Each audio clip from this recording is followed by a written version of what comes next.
Okay, Randy, you're up. Hey, great, David. I appreciate it, and great stuff today.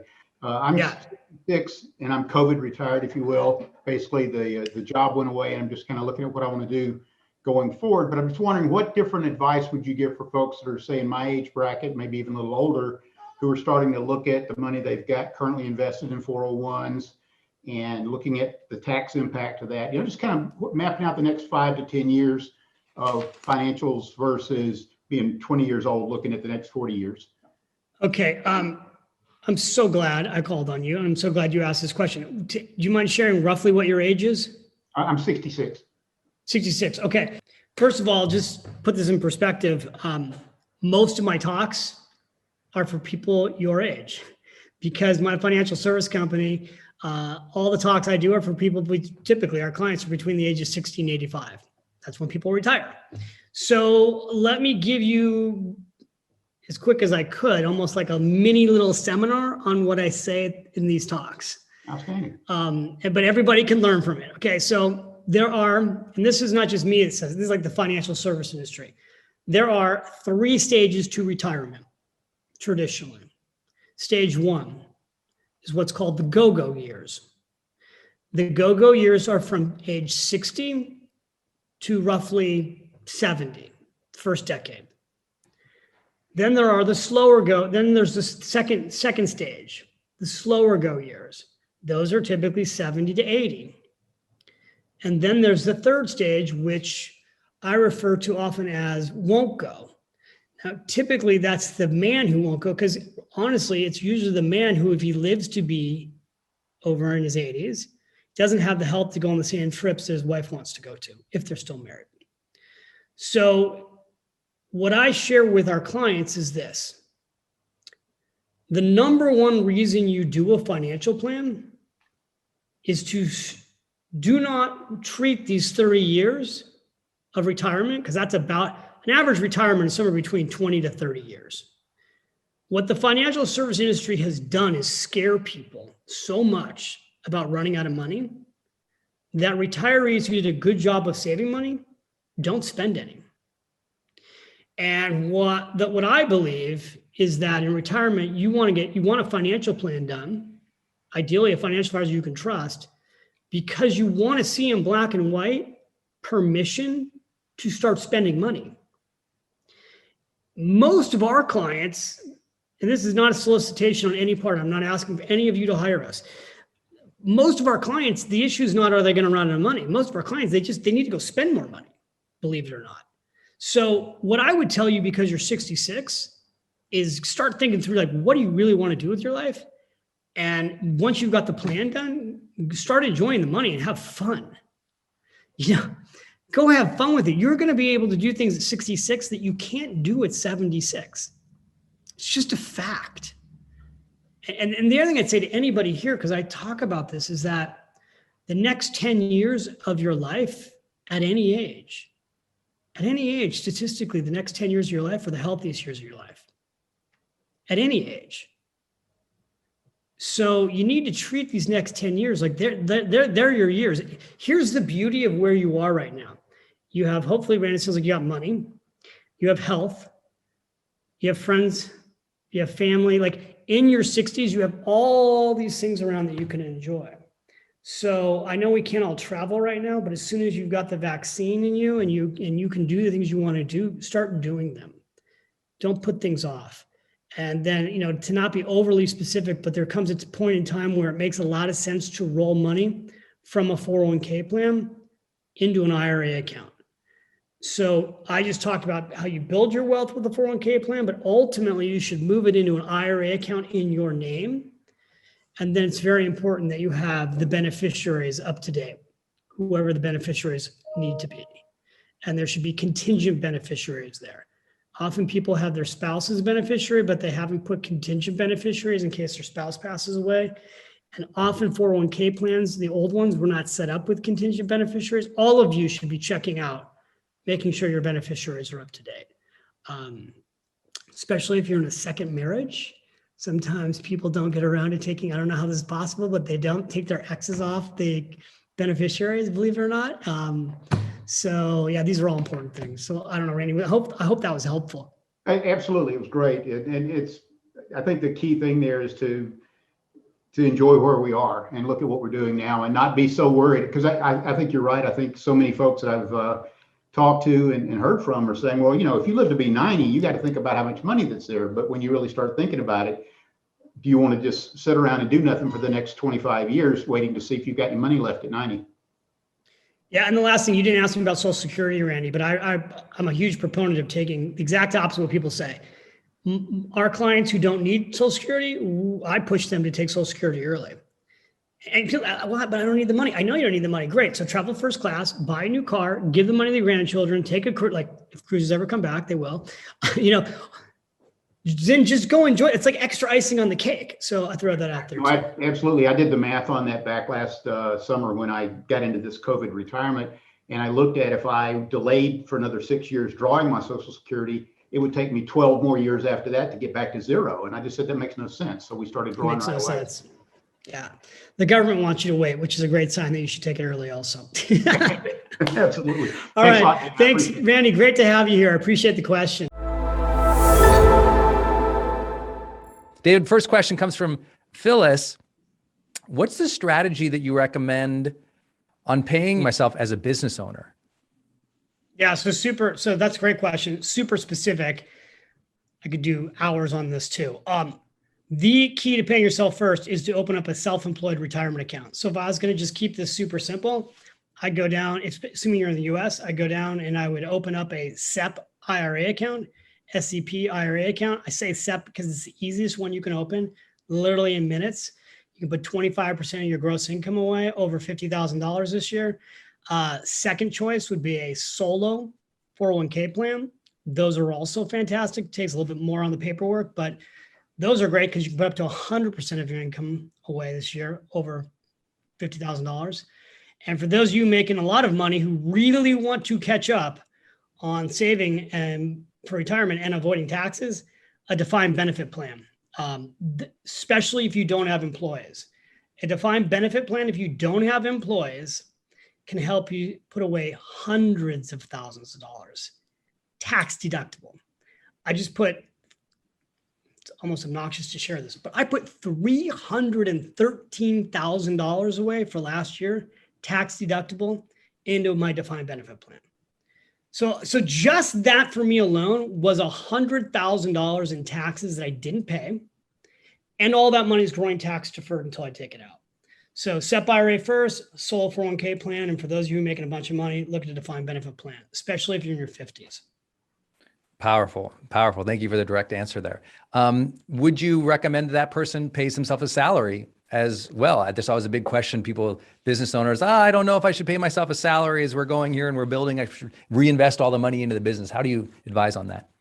So, boy, that's a more complicated one. I think the biggest mistake I see self-employed people make is they're always reinvesting in their business and they don't pay themselves a salary and they don't pay themselves first using a retirement account. So what I care about when you're self-employed is, are you actually taking money out of the business and making sure to build wealth yourself? Easiest ways to do that are to buy a piece of real estate that your business rents back and fund a retirement account. I'm less concerned on if you take a regular salary, just a lot of this depends on cash flow, right? But I'm going to assume you've got a business structure set up. Most people probably have an LLC, and whether you take a salary or not is really a tax issue too, right? That's really where you sit down with your CPA and look at the math and determine, should I be taking a salary or what other ways to shield my income? Because otherwise what you do is you'll just take a distribution at the end of the year. So like, I don't take a salary. I take a distribution at the end of the year. I take it on a K1 and then I'm maximizing retirement accounts and, doing the real estate plays. So depends. It's personal. That's where you got to talk to a CPA. I love it. That is great. I was going to say that's the most important thing is like, for your specific situation, talk to a CPA. Hi, Ron. Hi. How are you? Fantastic. Thank you very, very much. You have taught me so much. I have two questions, so I'll be really, really quick. One, I come from that background where like money didn't grow on trees, but my parents also, they were divorced, so they fought over child support. There was always a fight on, money. So I'm kind of a back up against the wall. I always make just enough money to do what I need to do to get by. And now I'm in that point where I'm in like, I want the abundance and I want to, you know, keep it and save it and grow it. But still in my own business, I have a fitness business.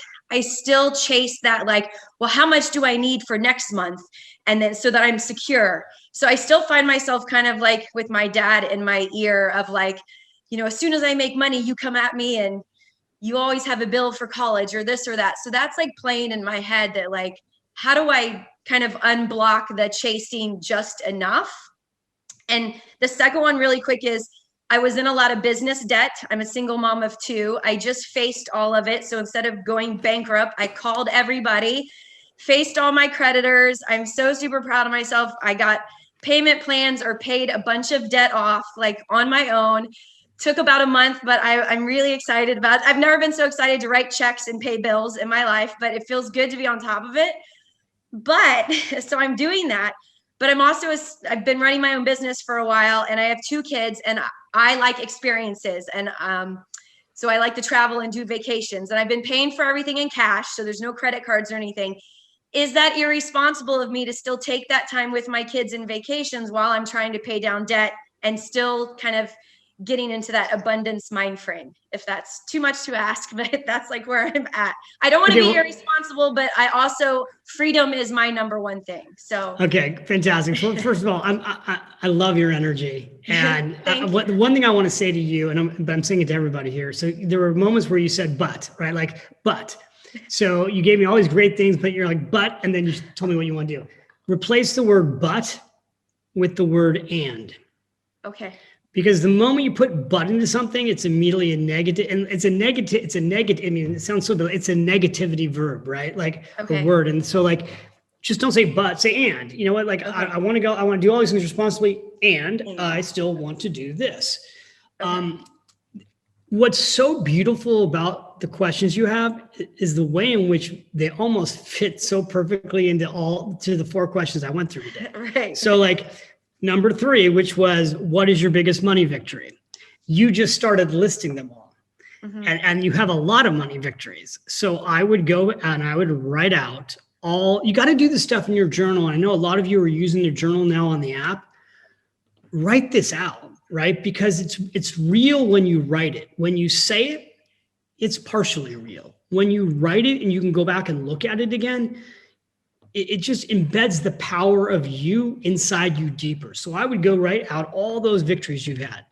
You also shared that what you had happen to you with your dad. That's a money memory from your parent, from your father. Your parents went through a divorce. Those are so write out the money traumas. Like, this is the lesson that my dad gave me. And again, like I shared my lesson with my mom, sometimes these lessons can be negative and sometimes they can be positive and sometimes they can be both. But the important thing for you is to go back and look at these lessons. And then I'm not going to ask you how old you are because that would be unfair, but at the 44. 44. Okay. At the beautiful age of 44, ask yourself, are those lessons that you learned from your father? How old do you think you were when you learned that lesson from your dad? I was like 10, 8, 10 years old. Would you say that lesson serves you now? So well, I mean, I don't know.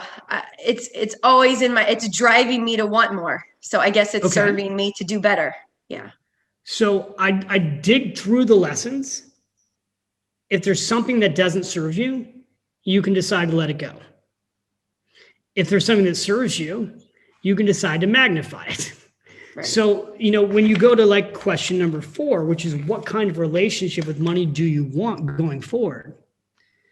You just started telling me like I want to travel with my kids. There's all the stuff I want to do. I want to have more. I don't want to be as a fitness trainer month to month. Right. So write it out. Okay. And don't write it out like I want it, because these things don't change in a day. They don't change in a month. They often don't change overnight in a year. But if you write out like 3 years from now, this is what I want my relationship with money to look like. This is the financial abundance that I want to have. This is how I want my life to look 3 years from today. Then you can work backwards Right. on what do I actually need to start to do. There are so many people who are fitness trainers that were in the day-to-day one-on-one fitness training business pre-COVID. Mhm. And now they're in the day-to-day coaching of many, many, many more people now. Right. Because they're coaching just like we're doing coaching. And I have seen fitness trainers who have double, tripled, quadrupled their income during COVID. Right. And I've seen fitness trainers that have been devastated completely and not making any money. Right. Right. So you are living to, if you're going to stay in the fitness training business, there's so many options for you. There's so many vehicles, but the most important thing is you getting clarity around what do you want and come up with a 3-year plan and make it a beautiful, victorious vision. Like, I'm sitting here, write a letter to yourself, Robin, in 3 years, and write this beautiful letter to yourself of what your life is going to look like. Seal the letter up, date it, stick it in a file folder, put it also somewhere in your journal so you can go back and look at it, but make that letter super personal and deep to you that you want nobody else to see. Okay. And I think you'll be shocked by what you turn around and it happens in 3 years when you open it. Okay. All right. Thank you. Thank Yeah, you. you're totally welcome. Give her a hand, everybody. Well done.